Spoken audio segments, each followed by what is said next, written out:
ভাবুন তো একবার, আপনার চারদিকে দিগন্ত বিস্তৃত ধূধু মরুভূমির বালুকারাশি, মাথার ওপরে গনগনে সূর্য, আর চারদিকে খাঁ খাঁ করা নীরবতা।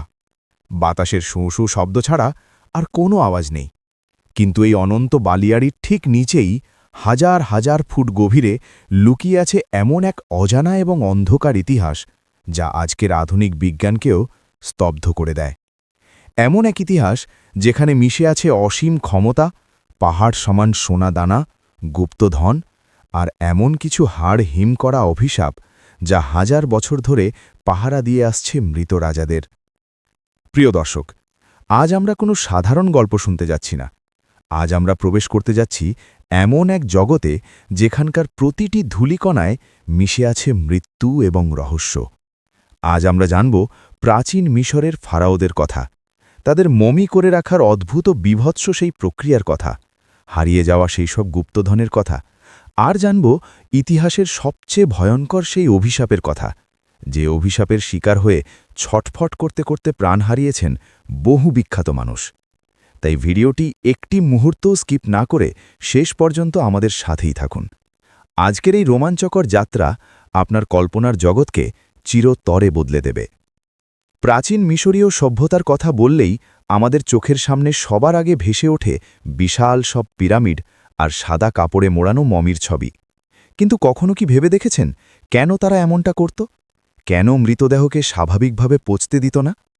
এই প্রশ্নের উত্তর খুঁজতে গেলে আমাদের ফিরে যেতে হবে আজ থেকে প্রায় ৫,০০০ বছর আগে। ফিরে যেতে হবে নীল নদের তীরে গড়ে ওঠা সেই রহস্যময় সভ্যতায়, যেখানে মানুষ জীবন থেকে মৃত্যুকে বেশি গুরুত্ব দিত। প্রাচীন মিশরীয়দের বিশ্বাস ছিল মৃত্যু মানেই সবকিছুর শেষ নয়, মৃত্যু হল অন্য এক জীবনের শুরু মাত্র। তারা বিশ্বাস করত মানুষের আত্মার দুটি অংশ থাকে, কা এবং বা। মানুষের মৃত্যুর পর এই আত্মাকে পরকালে এক ভয়ঙ্কর এবং দীর্ঘ যাত্রা করতে হয়। সেই যাত্রায় আত্মাকে পাড়ি দিতে হয় অন্ধকারের জগৎ দুয়াতে, যেখানে ওঁত পেতে থাকে বিষাক্ত সাপ, আগুনের নদী এবং ভয়ঙ্কর সব দানব। এই ভয়ঙ্কর পথ পাড়ি দিয়ে আত্মাকে পৌঁছতে হয় বিচারকক্ষ হল অফ মাথে। সেখানে দেবতা আনুবিস মৃত ব্যক্তির হৃদয়কে একটি পালকের সাথে ওজন করেন। যদি মানুষের পাপের কারণে হৃদয় ভারী হয়, তবে আম্মিট নামের এক ভয়ঙ্কর দানব সেই হৃদয় খেয়ে ফেলে এবং সেই মানুষের অস্তিত্ব চিরতরে ধ্বংস হয়ে যায়। আর যদি সে পুণ্যবান হয়, তবে সে প্রবেশ করে অনন্ত সুখের জগতে। কিন্তু এই অনন্ত সুখের জগতে বসবাস করার জন্য আত্মার একটি শরীর প্রয়োজন। আত্মা যদি পৃথিবীতে এসে তার নিজের শরীরকে চিনতে না পারে, তবে সে চিরতরে হারিয়ে যাবে। আর ঠিক এই ভয় থেকেই জন্ম নিয়েছিল ইতিহাসের সবচেয়ে জটিল এবং রহস্যময় এক প্রক্রিয়া, মমিফিকেশন বা মমি তৈরির পদ্ধতি। কিভাবে তৈরি হতো এই মমি? প্রিয় দর্শক, মমি তৈরির প্রক্রিয়াটি জানলে আপনার গায়ে কাঁটা দিয়ে উঠবে। এটি কোনো সাধারণ কাজ ছিল না, এটি ছিল মৃতদেহের সাথে করা এক অদ্ভুত সার্জারি, যা চলত টানা ৭০ দিন ধরে। যখন কোনো ফারাও বা রাজা মারা যেতেন, তখন তার মৃতদেহকে নিয়ে যাওয়া হতো হাউস অব ভাইটালিটি বা পবিত্র তাঁবুতে। সেখানে পুরোহিতরা প্রথমে মৃতদেহের মাথা থেকে ঘিলু বা মস্তিষ্ক বের করে আনতেন। কিভাবে জানেন? তারা নাকের ছিদ্র দিয়ে একটি লম্বা লোহার হুক ঢুকিয়ে দিতেন এবং সেই হুক দিয়ে খুঁচিয়ে খুঁচিয়ে মস্তিষ্ককে তরল করে নাকের ছিদ্র দিয়েই বের করে আনতেন। কারণ মিশরীয়দের কাছে মস্তিষ্কের কোনো দাম ছিল না, তারা ভাবত মানুষ চিন্তা করে হৃদয় দিয়ে। এরপর তারা পেটের বাম দিকে একটি পাথর দিয়ে চিরে শরীরের ভিতরের নাড়িভুড়ি, লিভার, ফুসফুস এবং পাকস্থলী বের করে আনতেন। এই অঙ্গগুলোকে তারা ৪টি বিশেষ পাত্রে সংরক্ষণ করতেন, যাদের বলা হতো ক্যানোপিক জার। এই জারগুলোর মুখ ছিল দেবতাদের মাথার মতো, কিন্তু তারা কখনোই মৃতদেহের ভিতর থেকে হৃদয় বা হার্ট বের করতেন না, কারণ তাদের বিশ্বাস ছিল পরকালের বিচারে এই হৃদয়ই সবচেয়ে বেশি কাজে লাগবে। ভিতরের সব অঙ্গ বের করার পর মৃতদেহকে ন্যাট্রন নামের এক বিশেষ ধরনের লবণ দিয়ে টানা ৪০ দিন ধরে ঢেকে রাখা হতো। এই লবণ মৃতদেহের ভিতরের সমস্ত জলীয় অংশ শুষে নিয়ে শরীরকে একদম শুকনো করে কাঠ করে ফেলত। এরপর সেই শুকনো শরীরে মাখানো হতো সুগন্ধি তেল, রেজিন এবং বিভিন্ন ধরনের গাছের কষ। সবশেষে শত শত মিটার লম্বা লিনেন কাপড় দিয়ে খুব শক্ত করে পুরো শরীরটাকে পেঁচানো হতো। কাপড়ের ভাঁজে ভাঁজে লুকিয়ে রাখা হতো জাদুকরী সব তাবিজ বা অ্যামিউলেট, যা আত্মাকে পরকালের বিপদ থেকে রক্ষা করবে। তৈরি হয়ে গেল মমি, অনন্তকালের জন্য একটি ঘুমন্ত শরীর। কিন্তু শুধু শরীর রক্ষা করলেই তো হবে না, পরকালে তো রাজার তো বিলাসবহুল জীবনযাপন করতে হবে।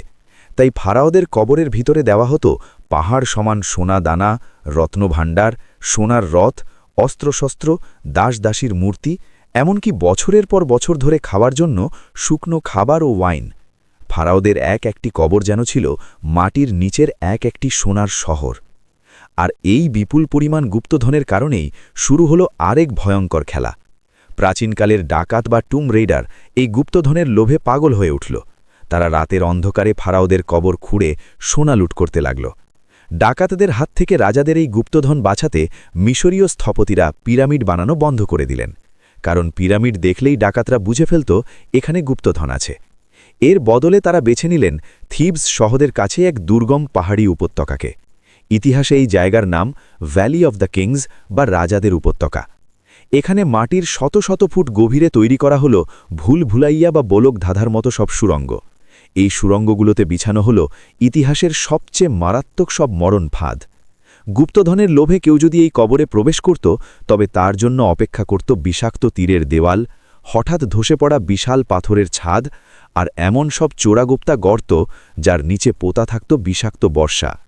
শুধু শারীরিক ফাঁদই নয়, মিশরীয় পুরোহিতরা কবরের প্রবেশদ্বারে খোদাই করে রাখলেন ভয়ঙ্কর সব অভিশাপের মন্ত্র, যাতে লেখা থাকত যে ফারাওয়ের এই শান্তিকে বিঘ্ন ঘটাবে, দ্রুতগামী ডানায় ভর করে মৃত্যু তার উপর নেমে আসবে।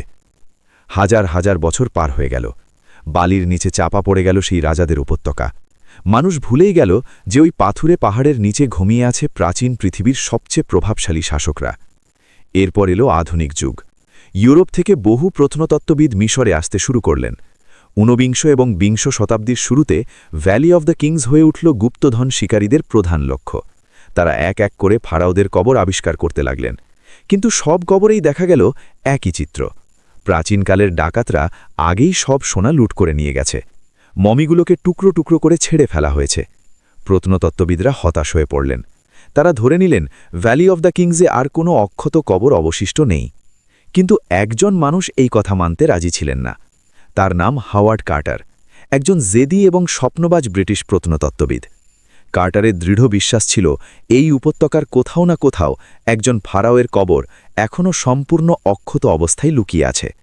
সেই ফারাওয়ের নাম তুতানখামুন। কে ছিলেন এই তুতানখামুন? তিনি ছিলেন একটি বালক রাজা বা বয় কিং। মাত্র ৯ বছর বয়সে তিনি মিশরের সিংহাসনে বসেন এবং মাত্র ১৯ বছর বয়সে অত্যন্ত রহস্যজনকভাবে তিনি মারা যান।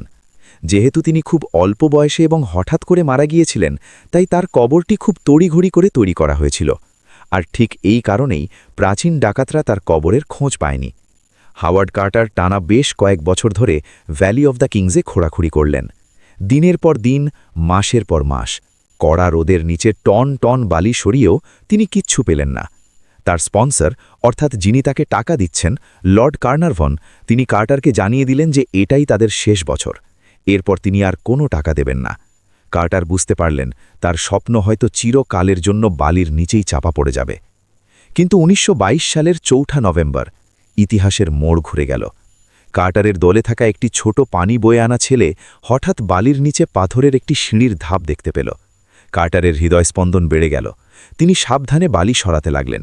একটির পর একটি করে মোট ১৬টি সিঁড়ির ধাপ নিচে নেমে গেল, আর সিঁড়ির শেষে দেখা গেল একটি বিশাল পাথরের দরজা।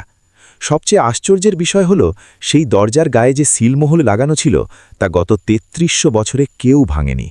দরজাটি সম্পূর্ণ অক্ষত। লর্ড কার্নারভনকে টেলিগ্রাম করে মিশর উড়িয়ে আনলেন কার্টার। ২৬ নভেম্বর ১৯২২, সেই ঐতিহাসিক দিন। কার্টার একটি লোহার রড দিয়ে সেই প্রাচীন দরজার উপরের দিকে ছোট্ট একটি ছিদ্র করলেন। ছিদ্রের ভিতরে জমাট বেঁধে আছে ৩০০০ বছর পুরনো অন্ধকার এবং গরম বাতাস। কার্টার একটি জ্বলন্ত মোমবাতি হাতে সেই ছিদ্রের ভিতর দিয়ে তাকালেন। পেছনে দাঁড়িয়ে থাকা লর্ড কার্নারভন অধৈর্য হয়ে জিজ্ঞাসা করলেন, কার্টার, তুমি কি কিছু দেখতে পাচ্ছ? কয়েক মুহূর্তের নীরবতা। কার্টারের হাত কাঁপছে। মোমবাতির আলোয় তার চোখ আনন্দে এবং বিস্ময়ে চকচক করে উঠল। তিনি এক ঐতিহাসিক উত্তর দিলেন, yes, I see wonderful things. হ্যাঁ, আমি বিস্ময়কর জিনিস দেখতে পাচ্ছি। দরজা ভাঙা হল। ভিতরে প্রবেশ করলেন তারা, আর যা দেখলেন তা মানুষের কল্পনারও বাইরে। পুরো ঘরটি যেন সোনার তৈরি এক স্বপ্নজগৎ। সোনা দিয়ে মোড়ানো বিশাল সব রথ, অদ্ভুত সব প্রাণীর মূর্তি, মহামূল্যবান রত্নপাথরের গয়না, আর পাহারাদারের মতো দাঁড়িয়ে থাকা কালো ও সোনার তৈরি দুটি প্রমাণ সাইজের মূর্তি। এটি ছিল কেবল বাইরের ঘর। এর ভিতরে আরেকটি ঘর ছিল, যেখানে রাখা ছিল ফারাও তুতানখামুনের আসল কফিন। সেই কফিনটি কেমন ছিল শুনলে আপনি অবাক হবেন। একটা নয়, দুটো নয়, পরপর 3টি কফিনের ভিতর রাখা ছিল মমিটি। আর সবচেয়ে ভিতরের কফিনটি ছিল সম্পূর্ণ নিরেট এবং খাঁটি সোনার তৈরি, যার ওজন ছিল প্রায় 110 কেজি। মমির মুখের ওপর পরানো ছিল সেই বিশ্বপ্রসিদ্ধ সোনার মুখোশ বা ডেথ মাস্ক, যা আজ প্রাচীন মিশরের সবচেয়ে বড় প্রতীক। এটি ছিল মানব ইতিহাসের সবচেয়ে বড় এবং অক্ষত প্রত্নতাত্ত্বিক আবিষ্কার। পুরো বিশ্ব আনন্দে মেতে উঠল। সংবাদপত্রের পাতায় পাতায় কার্টার এবং তুতানখামুনের নাম। কিন্তু প্রিয় দর্শক,